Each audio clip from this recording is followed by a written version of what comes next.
So hi, welcome to the Noise Podcast. I'm Shane, I'm Glory. and we're here with. My name is Maya, and I run a company called Chris Front. All right, some questions today. So how did you get into artist management and tour booking?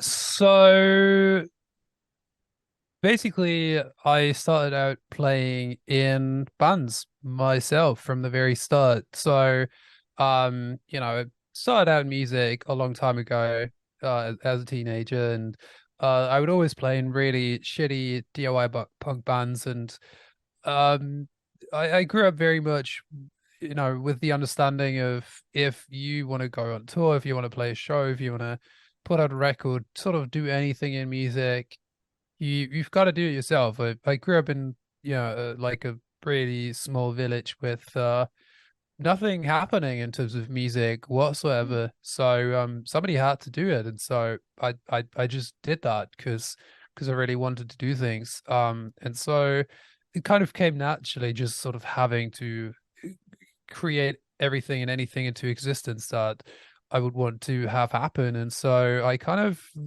taught myself the hard way and just learned along the way. And I would like book my band's tours, and I would manage my bands, and I would tour manage, and sort of, yeah, just kind of learn as I went, truly. And I would meet other people a lot and like learn how they do it. And then, organically I started, like booking tours for other bands that I would know, or like manage them or something like that. Never put much of an official name to it, and it was more like just a friend doing a favor for friends. And but eventually things kind of fell into place, and yeah, I decided that music was going to be what I will be doing for the rest of my life. And so I made it into a job, put a name to it, and here we are. Yeah, these days though, I don't really do much tour booking anymore, just with how the world is Mm-hmm. now. Hmm. It's just not viable in any way, and I'm really focused on both my artist management jobs, but mostly my touring career and tour management and merch management and that kind of stuff is what I'm really focusing on these days. Yeah, Especially like the booking at the DIY level is a total shit show. exactly. And like, quite frankly, don't get this the wrong way, but like, I need to pay my rent, and I'm just not that interested in booking DIY shows anymore because there's just like none of that pays my rent, to put Mhm. it like Hmm. that, which is not to say that I don't appreciate it, but I need to work at a different level to make ends meet, and that is what I do. Absolutely. Absolutely. Hmm. Yeah. So, for the people who don't know you and your company, would you be Yeah. able to tell us just like your mission statement for Queers to the Front? Oh, hell yeah. So Chris Front is an artist management and a touring company, but most importantly, kind of as it is in the name, this company is about highlighting marginalized artists and artists from underrepresented and underserved communities. So this is about creating a space in music, and basically pushing diversity and inclusion for, yeah, artists of all sorts of backgrounds of marginalization. And yeah, really bring more bring more marginalized people on the stages, but also behind the stages. That's Hmm. what we do. Yeah. Love I that. love it. Hmm. Um, Hell yeah. so when you're looking for bands to work with, like what do you look for in an artist? Uh, all right. You may not like that answer, but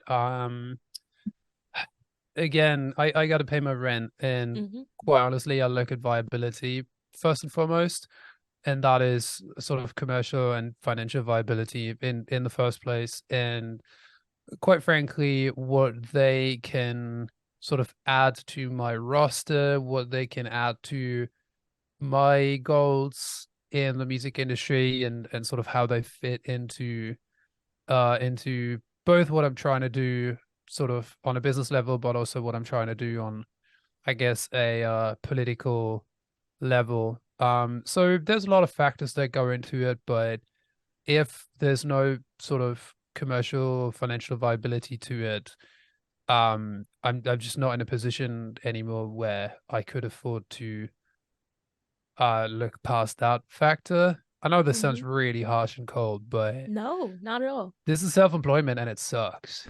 I Yeah. mean, it's part of the industry. Like when you're someone helping a band, like you can't just like do it as like volunteer work. Like when Hmm. you, And I did that especially for when you try. almost 10 Yeah, years, you know? Yeah, absolutely. exactly. I mean, yeah, I'm happy that you're very transparent with just I need to look for someone who is going to help me basically make my money back, pay me for my time because I mean, the world kind of sucks right now. You need to be able to actually use your time properly and get paid for that time.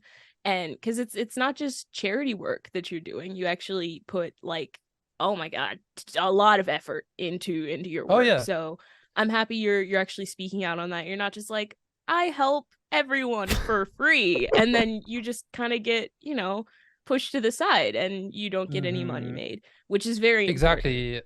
I feel like I still have a reputation as that person because I very much started out that way. Like when I started this company, it wasn't really about being a company. I didn't really intend it to be financially viable at all. At that time, I didn't really care about it too much, and it was just sort of an outlet for me to do some stuff in music here and then, and there wasn't really too much of of a business mind behind it, and I did that for a little while, and honestly, I regret it to an extent because I still Hmm. get so many emails from people who still very much have that image of me as the person that takes on any artist that sort of has a story of marginalization to tell. Hmm. Mhm. And you know, I do feel bad when I can't, you know, take on artists that are just not in a place yet where that would make sense. But at the same time, I feel like creating that reputation around me that I will work with anybody no matter what they can contribute. And this is a Hmm. key point here. I feel like with that, I have really put myself in a spot that is very hard to get out of. Hmm. Do you know what I mean? Mhm. Yeah. Um, I mean, somebody could very much also take this conversation and really turn it against me, but I mean, hell is in order to make progress on a Hmm. business level, you have to sort of regularly, um, you know, up your rates and up your Hmm. clientele and sort of up your reputation, and it is part of the process, running a company, and so, um, yeah, I feel like I spent too long, um, not going after that more. Hmm. Fair On enough. the Which other is hand, fair. though, I got to meet so many great artists and had a great time, you Mhm. know? Yeah. Yeah, it's fine. And on the topic of working with bands, who are like your bucket list goal bands that you want to work with? Like let's do a Ooh. little bit of manifesting right now. Put it into the Ooh. universe. So a band that I mean, this is so way out there, but I mean, I'm sure I'm not the only person in the room who's a huge Paramore fan, you Oh, know? Like absolutely. that is pretty much as big as I can think. Mhm. You Hmm. know? That's the very, very biggest one. Yeah, honestly, that's my best answer. I also really like Paris, Hmm. the band that that I really appreciate, and yeah, those I think that's sort of as big as I can think. Yeah. If it ever got out that Paramore was in between managers, I'd be sending a fucking email myself. I'd be like, "Hi, I how you doing? mean, I'd like to manage your band. I think you're cool." I mean, I'm not sure what I could really contribute to them on a management level, but I feel like on the touring side of things, Mm. um, even just sort of playing a small part somewhere, just like selling their merch, Hmm. I would happily do that, you know? Hmm. Yeah. So you just No want to be problem. involved with them in some way.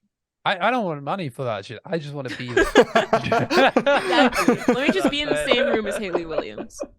That's it. It's I payment mean, enough. yeah, gimme. I've never even seen Paramore live, which is, too unfortunate, and I really got to make it happen this album cycle. Oh, absolutely. Oh yeah. Yeah. Absolutely. Um, so what is your favorite part of managing bands? Ooh, I think the feeling of accomplishment, truly. Mm, working through a difficult record release or working out difficult logistics with a bunch of different people involved.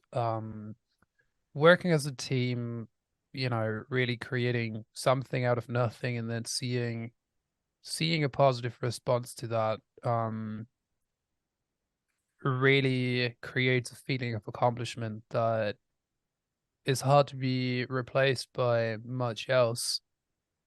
Um, so yeah, that is what I honestly most appreciated. What I most appreciate about it. Hell yeah. Absolutely. I love that. So what is it like starting a artist management and tour booking company? Like, what is something that no one told you before you started that you weren't able to research in advance that you kind of just had to learn on the spot? Ooh, I think a lot of people skills, Mm, managing people's expectations, managing my own expectations, dealing with rejection, dealing with um, you know, artists rejecting you, resenting you, uh, once things get difficult, especially on a financial level, mm, and sort of growing apart with artists and, sort of falling out of interest and joy and love for what they're trying to do and the other way around is really sort of it's more or less like managing people relationships mm, sort of it's really not that different and kind of all the things that happen in you know people relationships happen in the workplace sort of just the same way except there's actual money on the line so mm. um it's those things that nobody can teach you, yet you do them again and again because they're worth it. Mhm. Yeah. There's money on the line, and then like you're working with these people one on one, managing their art, so like you get closer with them. So Yeah, like the fallout almost feels like a breakup, you know? Mm-hmm. a little bit. Yeah, I mean, it's you're closer with some clients and you're less close with others, and that's just in the nature of it and like normal. But yeah, I've had some relationships, organically drift apart. That I still, feel very sad about. Even though even if I'm able to clearly see why and see that it was better for the both of us and that everything's fine, but I will still go back to like the records that we put out and I'll still like think back and I still have days where I just want to call up the person and just be like, oh, I wish I had done everything different and I'm so sorry for everything I did. And it's like none of that would change anything and neither would it be appropriate. But just like in any other relationship, yeah, feelings always linger, and so it's sort of that way. Yeah. Mm-hmm. Absolutely. Um, so where do you see your company in the next 5 years? Ooh,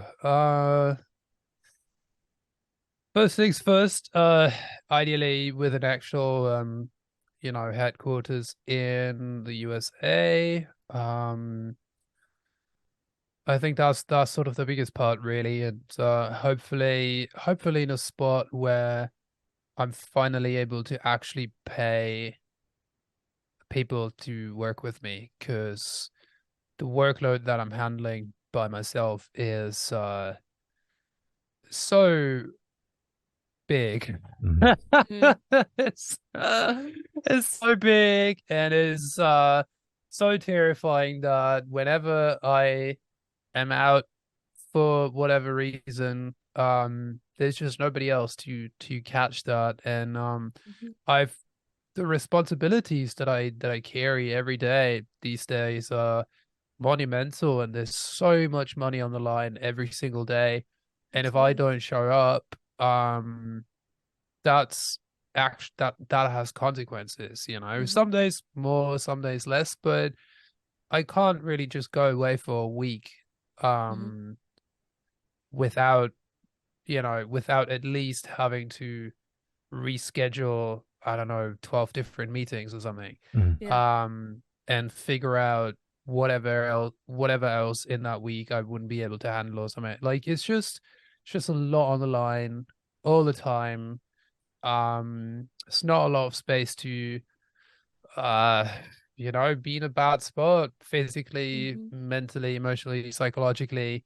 It's just not really much of a space for that in any self-employment situation where you're the only person working in your company. And and every single time I'm having a bad day, that reflects badly on my company immediately, and there's nobody else that could pick up the slack, you know? Mhm. And I find that pretty terrifying, to be Absolutely. honest, all the time. Mhm. So like obviously you've got this huge workload, you're the only one that's handling it. How do you kind of like balance that work life balance so you don't totally burn Oof. yourself out? Yeah, you're really good for it here. Well, I that's appreciate something that. We that got to that talk I about deal these with, things. myself. Yeah. So No, I mean, I'd be interested to hear how you do it as well. But yeah, so um, I have a couple sort of rituals that I go through every day, every week, at least when I'm not on tour, that I'm pretty strict about. Uh, and I really try to, yeah, keep my sanity and my mental and spiritual well-being in balance. Yeah, by following sort of specific steps. Those being, um, I never have my phone in my bedroom. That's number one. My phone always stays in my office. Mhm. Um, so that being said, it's technically the same room, but there's a wall in the middle. mhm, So what that means is I can hear the alarm on the phone, mhm. but I have to get out of bed to turn it Mhm. off. Yeah. And it's Yeah. that kind of alarm that doesn't just turn off by itself. It will go for like half hour and it doesn't stop. So Oh. I have to get up. And by the time I get up, it's sort of not that bad. Mhm, Yeah. So and then the next part is I do not switch off the flight mode on either computer or phone or any device, but I head for the kitchen right away, make myself a coffee, and then I have that coffee outside because I Mhm. live in a gorgeous house on a huge property. And I've got the garden right in front of my room. So yeah, I just, step out into the garden, and the rule is that no matter how much I don't want to do it, I must drink my entire coffee whilst being outside and appreciating nature Mhm. and hearing the birds and breathing the air and, doing all the things. I mean, I'm not actually meaning to make fun of it. It's actually a really serious thing for me, like having to do that. And then I like to do a couple bits and bobs, sort of just some chores. Like usually I'll, clean out the dishwasher and like do a couple dishes, just like anything that I don't have to think about, but anything sort of physical that just gets my brain going. Because I'm really Mhm. bad with like waking up, and I'm always a bit confused and a bit angry and a bit like I'm always weird waking up. So I need to, get out of my funk basically. And Yeah. but by the time I've finished my coffee and done a couple dishes, done a couple of chores, I'm usually in a place where I'm starting to feel okay. Um, and only then is when I will open my emails and look at my messages on my phone. Um, and that that really keeps me pretty pretty sane, and it really cuts out hours and hours and hours that I would otherwise spend in bed in a panic, Mm-hmm. over some stupid anxiety thing, Yeah. I don't look on Twitter anymore. That's great for me. That's Right. It's a awesome. big one. Yeah. I That'll feel like limit so much Elon anxiety Musk, right there. Mm-hmm. I mean, since Elon Musk took over, it's like, I mean, I really have started to lose interest a lot ever since. Mm-hmm. And then the other thing is on a more like week to week level, I on every single Wednesday I attend like music industry peer group with a bunch of other like music industry professionals. Peer group started very in the very pandemic lockdown beginning 2-3 years back. Um and yeah, we've all shown up every Wednesday since, showing up for ourselves and each other, and we talk about mental health and physical health and spiritual health, and um how to deal with ourselves in this crazy lifestyle and self-employment and everything that we do, and how we can show up for ourselves and our community despite everything, and dealing with sort of everything in life that comes to you as a self-employed person in the entertainment business. And there's a lot of talk about things like sobriety. A lot of people are on in different stages of sobriety, and myself included. So that's sort of a huge part, and so every single Wednesday I attend it, and I try to do that even on tour. And if I don't attend it, I really immediately feel like something's off, and I God, see how much of a thing I've built up around me just to keep sane. Mhm. Yeah, that's how Yeah. much I can talk about it. So on Sundays, every single Sunday, I also started that early pandemic. Every single Sunday, me and my friends go hiking. I Oh, I that's good. live I live in a country with a lot of mountains, and from where I live, I can be on a mountain in like 10 minutes. It's wonderful. Um, so yeah, early on in lockdown, we started the mission of hiking every single mountain that's sort of around the town. And the idea being by the time we'd completed that, lockdown would be over. Um and then we completed that, the lockdown was indeed over, but we felt Damn. great. And so we just did it That's great. again and again, and then we'd go like to other mountains around the country and the place and whatever, and we're still at it. So, and even on tour, I try to find the nearest mountain to hike whenever I have a day off. So that's a huge part. Just staying fit and healthy, and lastly, I like to go to sports games whenever I can. And before I leave for tour or any longer business trip, I must go see a local sports game. Mm-hmm. Otherwise, I'll feel really, really off. Mm.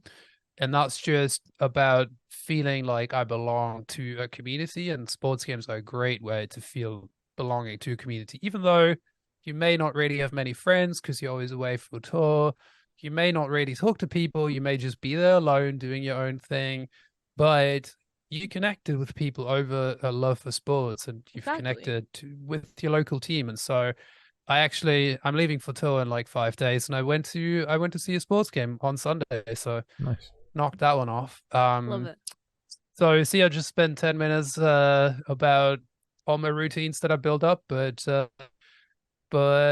look, couldn't do it without. Mhm. So here we go. Exactly. I feel like people can hopefully take away something from this. Oh yeah. For sure. I appreciate you sharing your the ways you Yeah. stay sane. Mm-hmm. Appreciate that. Yeah. Perfect. How do you like? Let's make this conversation. How do I? Well, Well, I'm still trying to figure that out, because I also I work as like an assistant at as a music management company myself, and then we've got the podcast. So it's just like trying to find that balance of like when enough is enough. Like you're out of the office and like the bands are still blowing up your phone, and it's like, when is it time to like decompress and like fuck off and play video games or catch up on the podcast work? So I'm still trying to figure that out. But I've made it my goal this year to like set more boundaries so that like I'm not always working, you know, because like there were fucking days last year where it was like up until the minute I was going to bed where like you're on the phone with somebody or you're texting people about shit. So it's especially management positions, you know. It's so how did you keep the boundaries? Did you just like, I mean, I know of people that like put office times in the email signature and like legit will like have auto reply on after like 4 p.m. and they just do not open their emails, and they're really strict about that.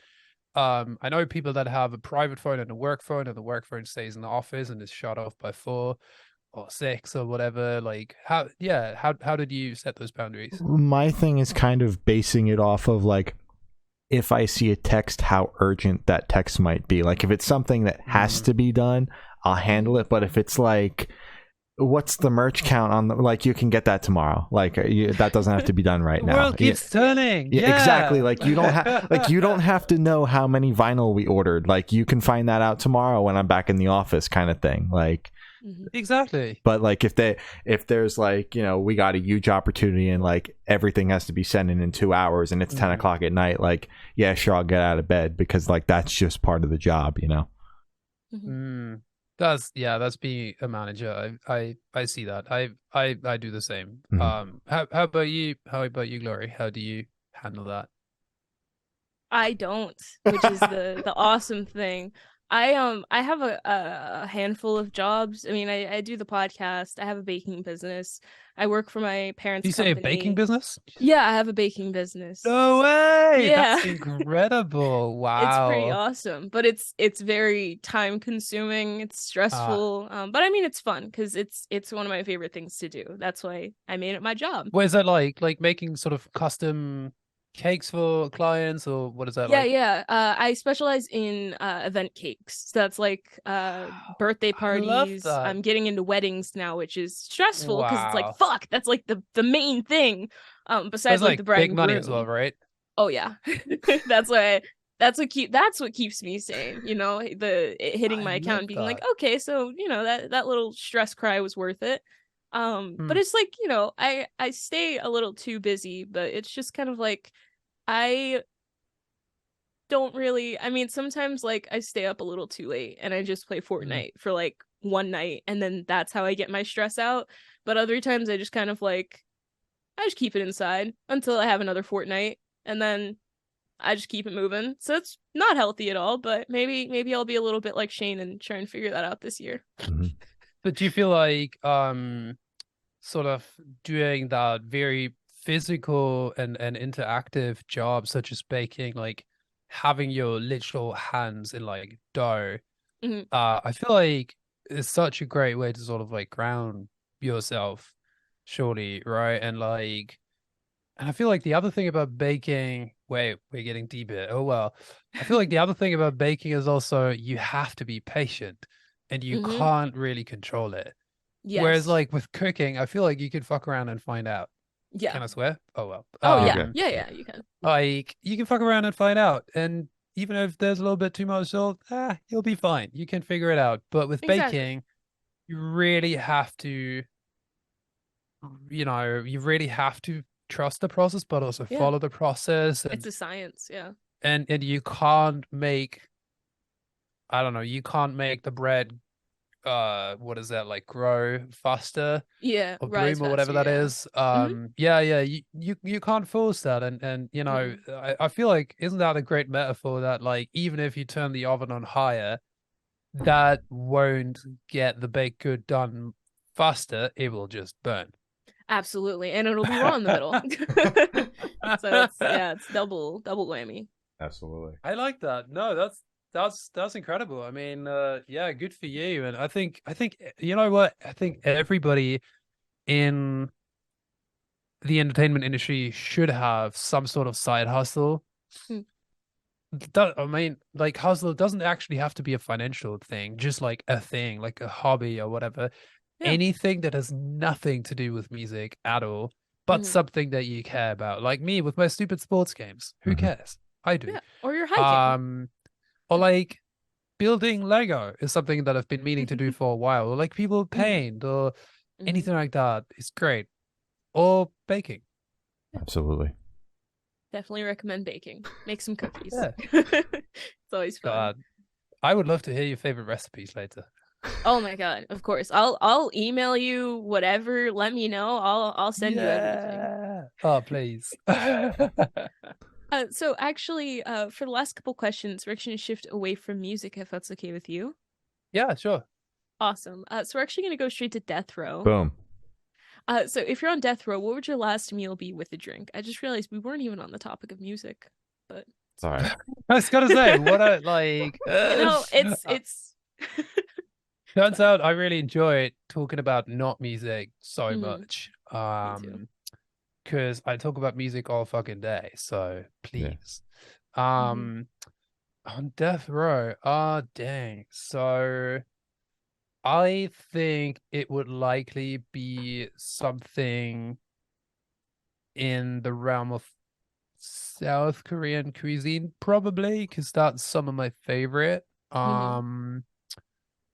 Yeah, I've honestly, I have really gotten into Korean cuisine through Michelle Zorner's, aka Japanese Breakfast's book that came out in and then I also found out about her having done this like YouTube or like Vice series or whatever, you know, where she also met this incredible Korean cook who also runs a YouTube channel and like does these cooking books and things like that. So either way, I really started to kind of like go down the rabbit hole and had a housemate who would, you know, who had lived in Korea and whatever, like all kind of came together. Either way, so it would probably, yeah, be something within the realm of the Korean cuisine. Would definitely include kimchi for sure. I know there's like the one meal, but yeah, something in that realm, I think it would be.